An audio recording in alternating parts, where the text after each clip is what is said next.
This is a 2025 WRX TS, but this is what we're here to talk about. This is Subaru's first full LCD instrument cluster. They haven't confirmed this yet, but you know that this is coming to a Subaru Outback pretty darn soon.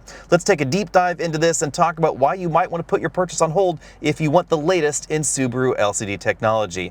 Obviously, the big thing that you'll notice here is that we have a moving map display, but it's more than just a moving map display because it is actually being driven by my Apple connected smartphone. We still have wireless Apple CarPlay here. Now, fun fact, in the WRX TS, we don't have a wireless charger. So we have wireless CarPlay only, no wireless charging.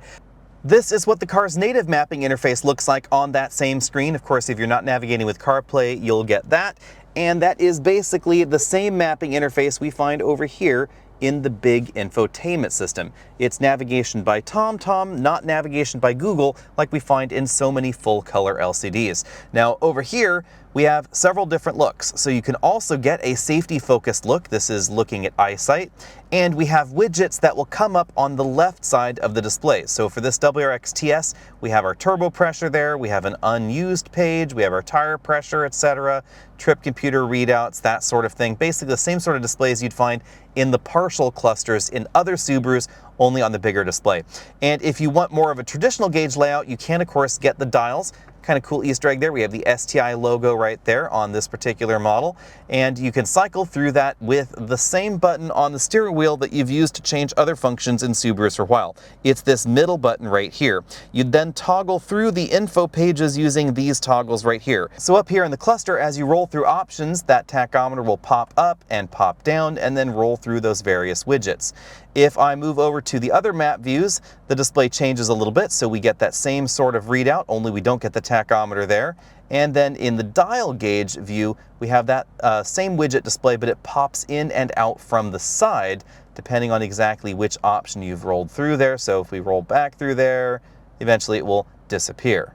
Since we're in a WRX TS with adjustable drive modes, you'll notice that same display side is used for the drive mode readout. We also get a duplicate down there at the bottom. And then if you want to configure those drive modes like the individual drive mode with this whole matrix of adjustable options, you do that over here in the infotainment system. Now at this point in time, Subaru doesn't let you adjust the colors or the design of the gauge faces. However, I wouldn't be surprised if that kind of feature was coming soon, because it would allow a lot of differentiation across different trim levels. Just imagine if you got a wilderness version of an Impreza or an Outback or something like that, you could have a number of different unique skins that you wouldn't find in the regular trim, and that'd be something a lot easier for Subaru to do. Let me know, is this something you're looking for in your next Subaru? And if they are going to put this in another model, which model do you think that's going to be?